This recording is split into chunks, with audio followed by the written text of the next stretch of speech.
with Yotoam Polizer. Yotoam Polizer is the co-chief executive officer of IsraAID, and I personally am extremely excited about this particular interview. I am Josh Hantman, originally from London. Now I live in Tel Aviv in Israel, and I'm here representing the Jewish Diplomatic Corps, which is the World Jewish Congress's flagship program, with 300 Jewish diplomats or young professionals representing 50 countries. So it's a real honor to be representing the Jewish Diplomatic Corps here today and speaking to Yotam, who has an incredible bio, an incredible background. And the first question to Yotam today is actually going to be, tell us more about your background and about IsraAID as an organization, how you came to work there, and what the organization does. What are its goals? Thanks, Josh. It's great to be here. So my background, I grew up in a tiny, small moshav in the north part of Israel. No one heard of it. It's called Harashim. We're proud to be the rainiest place in Israel, and that doesn't mean too much, coming from London. I never thought that I'm going to get involved in humanitarian aid and international development.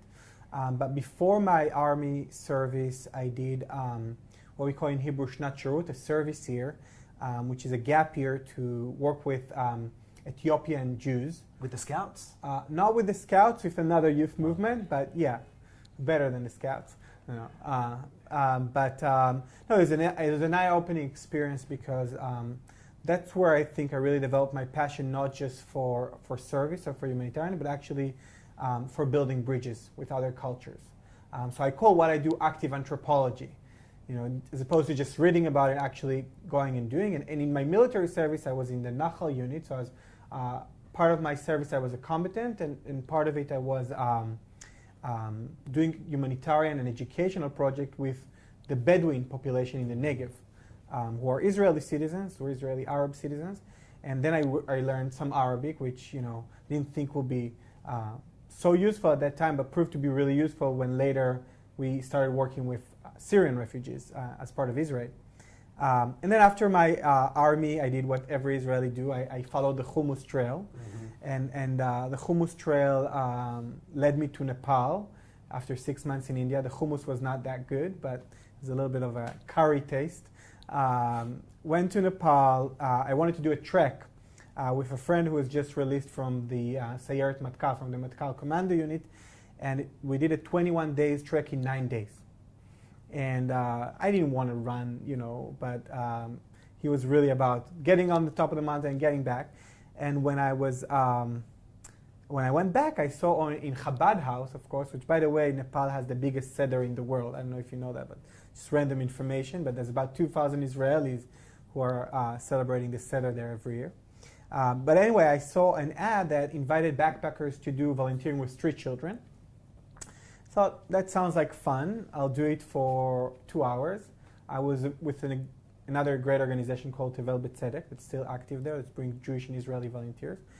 Anyway, I ended up staying there for 3.5 years in Nepal, and I learned Nepalese, which is a very useful language, as you all know. It's about as useful as Hebrew. Yeah, exactly, pretty much. Again, didn't think it would be useful, but proved to be extremely useful when I later went back to Nepal with IsraAID following the earthquake in 2015. 3.5 years in Nepal, worked with street children, did a lot of interesting projects, finally ready to go back to Israel and start my life. And then in 2011, the tsunami in Japan happened. And a few days after the tsunami, I was offered to lead a relief mission to Fukushima, to Japan. At that point, IsraAID, which is now an organization that's operating in 18 countries, with about 300 staff members and 1,500 volunteers. At that point, there was one staff member, and we only had one operation in Haiti following the earthquake in 2010. So, when I was offered to go to Japan, I said, why not? I always loved sushi. Mm-hmm. So I went to Japan, and I remember going on an empty plane because everyone was running away because of the radiation. So I realized I can also achieve my goals of having my own private jet, because no one was going from there. Everyone was running away. And in Japan, I ended up staying 3 years. And we did a program to provide trauma and trauma counseling and emotional support for Japanese children. It was a really interesting story because, why would the Japanese need support from Israel, the third largest economy? But actually, we realized that there was no emotional support there for the children. And we started working in a kindergarten where 8 children lost their lives. The Japanese government immediately built a new kindergarten and actually looked better than the old one. They didn't have any kind of emotional support. So we started this program, and from this one kindergarten we expanded to 10 different cities, and we trained about 3,000 Japanese teachers and counselors and doctors, and it's a big project. Personally, after 3 years in Japan, I moved to another part of the world, to a whole different scale disaster, which was the Ebola outbreak. So I found myself in Sierra Leone, leading a relief project for Ebola survivors, which was very scary. I remember every night I used to wake up full of sweat, which is, one of the symptoms of the virus, and I was 100% sure that I have the virus, but I'm still here with you, and you're not taking, a distance, so I guess we're good. And I was in Sierra Leone for almost a year, and then the earthquake in Nepal happened in April 2015, and Nepal was really like a second home to me, so I was there in less than 36 hours. And talk about it later, but we had quite a dramatic story there. And then from the summer of 2015, personally and also as an organization, we invest a lot of efforts in the Syrian refugee crisis, provide a lot of support for Syrian refugees, started from Jordan, but then moving to Greece and also to Germany, which is where we are still operating right now. And and as I said, the organization has grown. It's not always a good sign. It's because there's so much going on. Mm-hmm. But I think one thing that's really important to talk about that people don't know about Israel, people I think heard that there are these Michigan crazy Israelis running after disasters, and that's us. That's part of who we are. But actually most of our work now is not just the immediate relief, it's the long-term recovery. Because we realize that when there is a disaster somewhere in the world, you hear about it in the news. There's something that I call the AIDS circus, the AIDS festival. The whole world is there, the media is there, random volunteers, people are sending supplies, donations. After 2 weeks, 90% is gone. Mm-hmm. And then the local population who were originally devastated and traumatized are abandoned and re-traumatized. So we realize it's very important for us to stay and work side by side with the local community to help them in their long process to recovery and to rebuild their life. So we're actually staying in a lot of these countries and doing long-term work. And that's why we're now in 18 countries, and we're actually looking into expanding to the Venezuela crisis, which is a huge refugee crisis, over 1 million refugees just in Colombia. So we're planning to send a team there. I just read the news there was a crazy cyclone in Mozambique and Malawi, so we're also... So there's always something going on, unfortunately, in our world, but I'm very proud of our incredible team that was actually able to respond to all these disasters. That is fascinating. And one particular area that I'm very interested in is you talk about the long-term post-trauma treatment that you guys provide.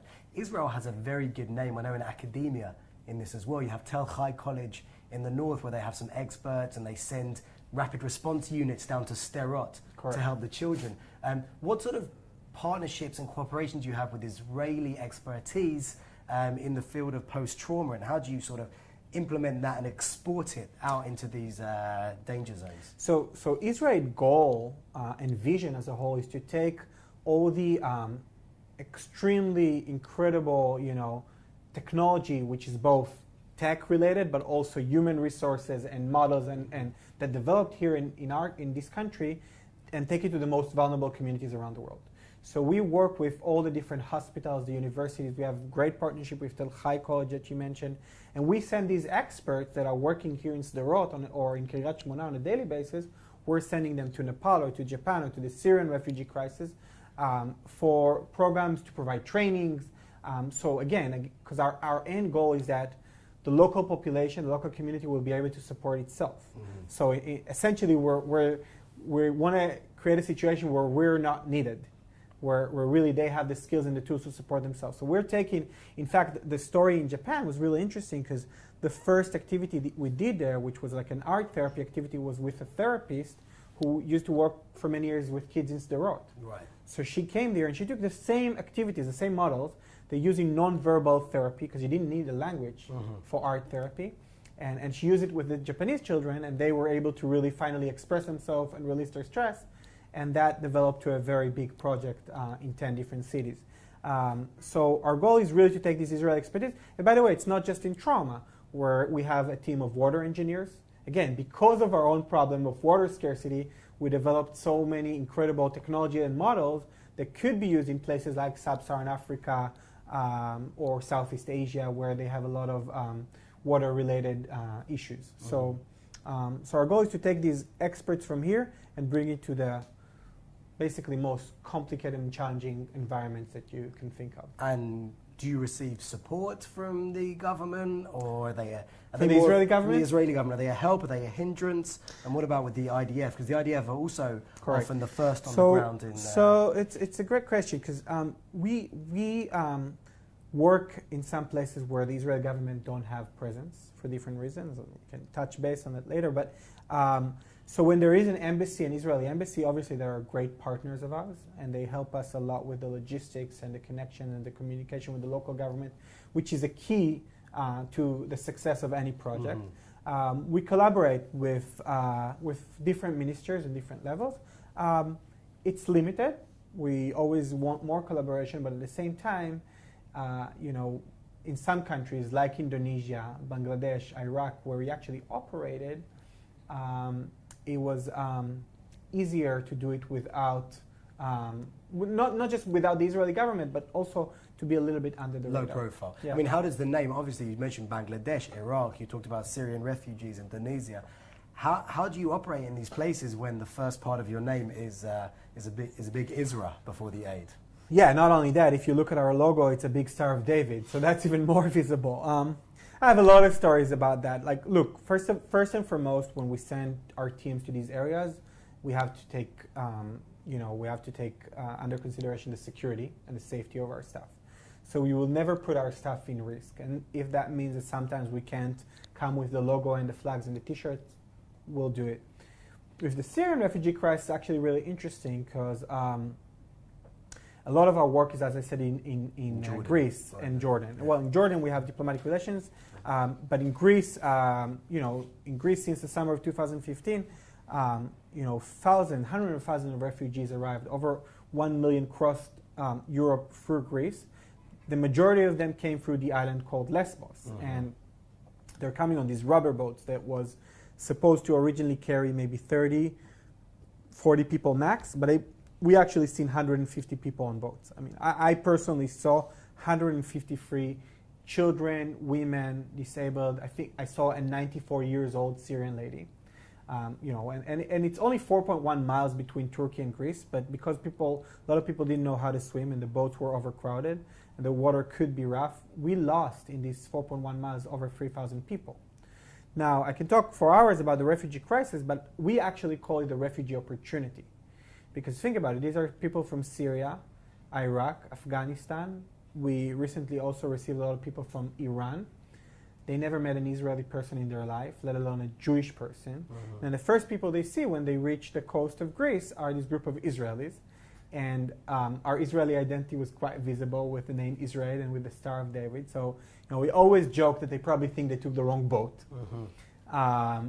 But it's even more interesting because a lot of our team members up until today are Arab Israelis. They speak Arabic. So the refugees are arriving. They're very confused to see Israelis support them for the first time. They think they arrived here to Tel Aviv or God knows where. And then a lot of these Israelis actually speak their language and understand the culture. So it's an opportunity not only to save lives, which is our main goal, but also to build bridges and to change people's perspective. By the way, we're still working right now in Greece, and we have a beautiful project in Thessaloniki, in the city of Thessaloniki, which has a very old and important Jewish history, tragic Jewish history. 90% of the Jewish population was lost in the Holocaust, and right now in Thessaloniki, we are running programs for refugees, and in fact, we have about 30 refugees who are our staff. They are our team members one of the leaders of the refugee centers that we run is actually an Iranian guy. Right. So, you can't make this stuff up. This Yeah. is, and by the way, another very interesting project is in Germany, where we have programs in Berlin and Frankfurt. And also, think about it, it's Israeli organization supporting refugees in Germany just over 70 years after the war and the Holocaust. Mm-hmm. And you can't, and I'm a grandson of Holocaust survivors. I remember first time I went to Germany, I had to ask permission from my grandfather, and he could not believe that we're going there to support refugees, but this is just the reality as it is. And one of the most beautiful stories was that Merkel herself, Angela Merkel, just recognized IsraAID and selected IsraAID out of 300 German organizations and gave us the 2018 Integration Prize. So an Israeli organization received the Integration Prize from the German Chancellor in Germany for supporting refugees primarily from Muslim countries. So That's it's a incredible. very interesting chain of events. I mean, you must have had some incredible stories over the year. I mean, we all remember obviously the IDF scenes, and they go all over the world. And in Haiti, I think it was, where they were naming the kids Israel after the Israeli units coming in. You must have some stories that sort of spring to mind and would be of interest to our audience watching all over the world, actually. So actually, you asked before about how we collaborate with the IDF. So I have a great story about that. From Nepal, which is again was a second home to me. In Nepal, I arrived, and just to remind everyone, we're talking about April 2015 earthquake that devastated Kathmandu and the surrounding areas, killed about 10,000 people, and left over 1 million people without homes.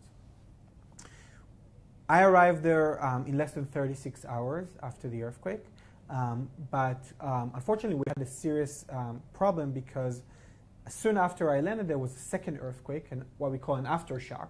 And we had a search and rescue team from Israel, 15 of the top rescuers, led by a guy called Eran Magen. They were ready to deploy, but they couldn't make it until the morning of the fourth day because the airport wasn't functional because of the second earthquake.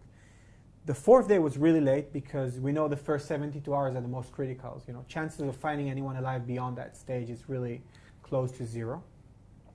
But we decided to give it a shot anyway, and we chose a building that, according to the chief of the army that I knew from before, he told us that was 22 people there buried under the rubble. We drilled in, and we started to pull out people, but unfortunately we couldn't find anyone alive. So in the first day of our operation, we pulled out 12 dead bodies. In the following day, we pulled out an additional 9, so a total of 21 people who didn't survive. And we couldn't find anyone else. So we thought maybe they miscalculated. And again, I spoke Nepalese, which was a very useful language. And I asked the local population if there's anyone they couldn't recognize. And they told me there was one lady. Her name was Krishna. She was 35 years old. And she was the only person they couldn't recognize. So we decided to keep on digging and drilling. And in the morning of the 6th day, about 130 hours after the earthquake, we were able to dig quite deep into these, rubbles. You can think about a big pile of rubbles there. And we used a life detector. A life detector is basically a very sensitive microphone that could recognize heartbeats and any kind of subtle vibrations. And the commander of our team was listening with these massive headphones, and he told me he hears something. He said he wasn't sure it could be a cat, it could be some bricks moving, but it could actually be a person. And then he asked if I could, again, because he knew I spoke the language, he asked if I could crawl into this hole and scream something in Nepalese. Now, not because he thought this person would answer, but he thought, if she was actually alive and conscious, that might trigger some sort of reaction, something that would help them, locate her.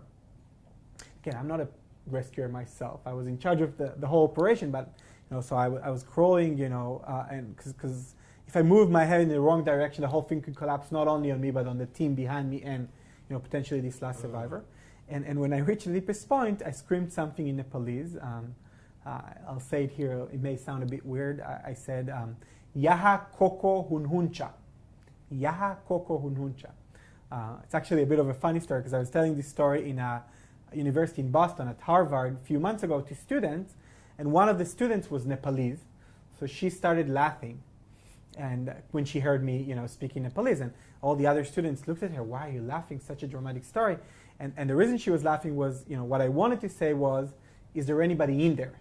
But I was so overwhelmed and shocked and stressed and whatever. So I ended up saying something like, excuse me, is there anybody in there? It's way too polite for this for this situation. Yeah, completely formal, the way you speak to the prime minister or the king or God knows who.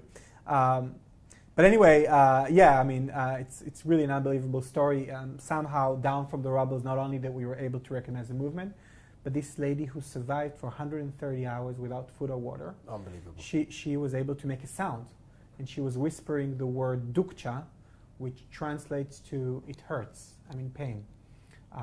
She survived. She was the last survivor of the earthquake. Who, after a very long operation, were able to pull her out, and then we took her to the Israeli field hospital that the IDF was operating, and they treated her. And after 2 months of intensive care, she was released, and she's now back with her 2 children in the village in the Himalaya. And yes, these kind of stories keep you going for the next 10 years. I mean, your organization is doing incredible work, and it seems like the impact you can have, obviously, as a altruistic and philanthropic organization, the charity work you do speaks for itself and doesn't need to have any ulterior motives. But obviously, the Hasbara angle and the sort of impact it can have for Israel in certain regions is something that can't be ignored. And I should imagine certain donors and certain backers like that angle as much as the saving of lives. What sort of impact do you see it having on, you mentioned the refugees, but countries where Israel doesn't have diplomatic relations in, and other countries where people may have certain misconceptions about Israel and the Jewish people. Do you see a long-term impact in these places? Yeah, I mean, absolutely. Look, our goal is to save lives. Our goal is to do long-term community development. This is why we're doing what we're doing. This is the right thing to do. This is, I believe, the Israeli thing to do, the Jewish thing to do. But obviously we're from Israel, and we're very proud of our Israeli identity, and we're very proud of bringing Israeli expertise to these parts of the world. And I've seen it in almost every country and context. Just a couple of quick examples. I mean, when I went to Sierra Leone during the Ebola, I met with the First Lady, and she was shocked. She couldn't believe that, we came all the way from Israel to help them during Ebola. And she told me that when Sierra Leone will be declared Ebola free, she's coming to visit Israel. That will be a first country. And she did. She happened to be bringing her husband, the president, so it was a double opportunity, but it was very exciting. Even in countries where we have very strong relations, like Guatemala, we're the only international organization that's still working in Guatemala following the volcano eruption that they had there last July. And that's also very important for us to not only build friendships and partnerships with non-typical friends, but actually with, strengthen existing relationships. Strengthen existing. A lot of our funding, and that's a figure that really surprises people, about almost 40% of our funds come from the UN. Particularly UNICEF and UNHCR. And this is very interesting because this is not coming from the UN headquarters in New York or in Geneva. It comes from their field offices. And they're just looking for organizations who are doing good work on the ground. So in South Sudan, for instance, where we are working there since 2 weeks after the independence that they had in 2011, we are the leading organization providing support for victims of gender-based violence and rape. And that program is very supported and sponsored by the UN. So that's another opportunity to build this friendship with non-typical friends. And even in the US, we are working in the US following the recent disasters. We have a big program in Puerto Rico, for example.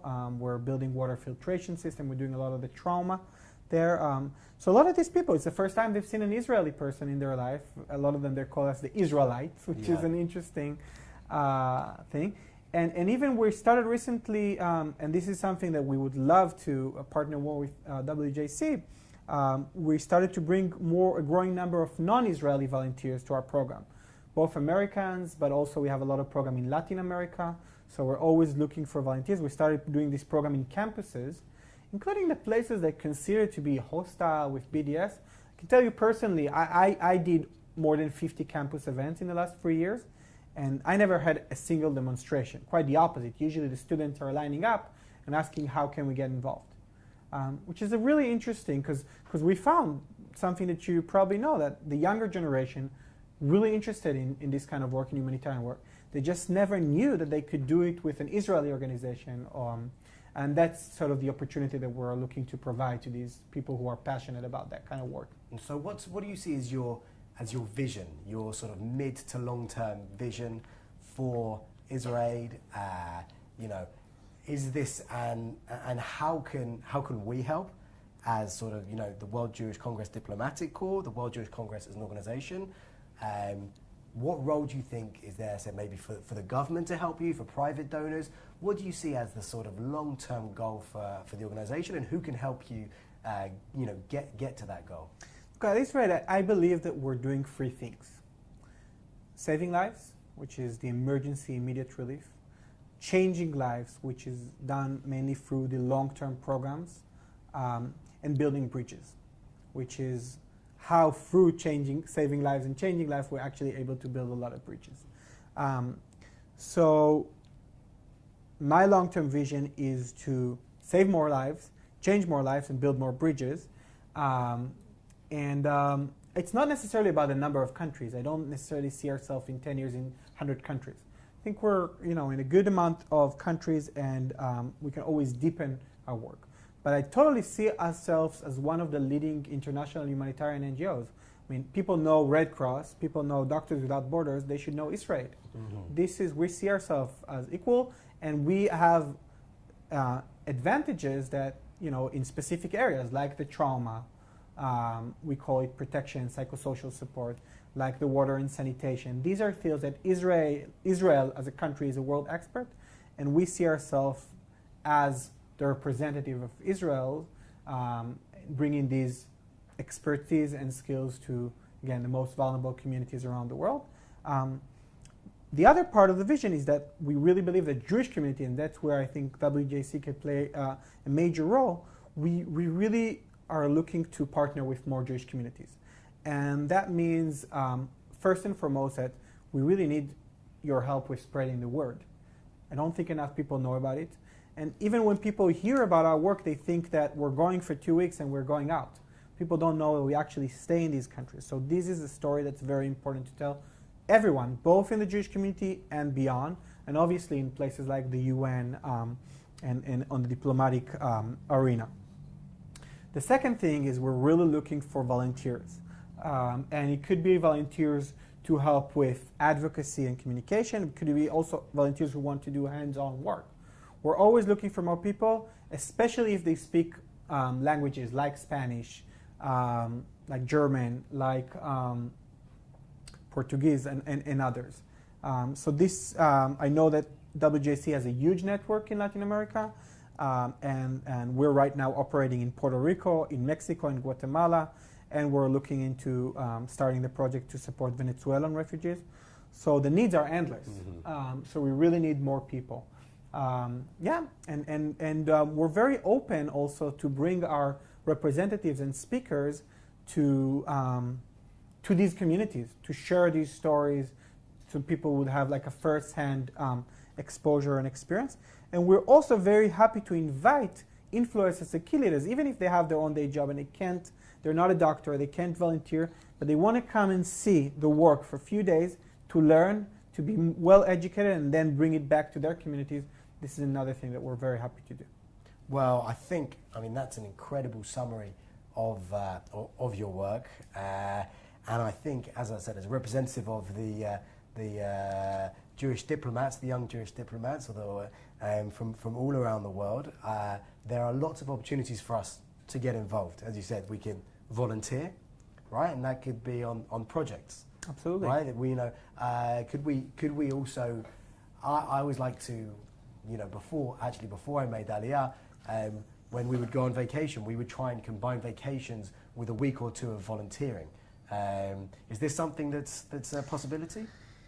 Yes, but it has to be the right fit. So I just wanted to, we're against what I call, and don't take my word, what we call volunteerism. Yeah.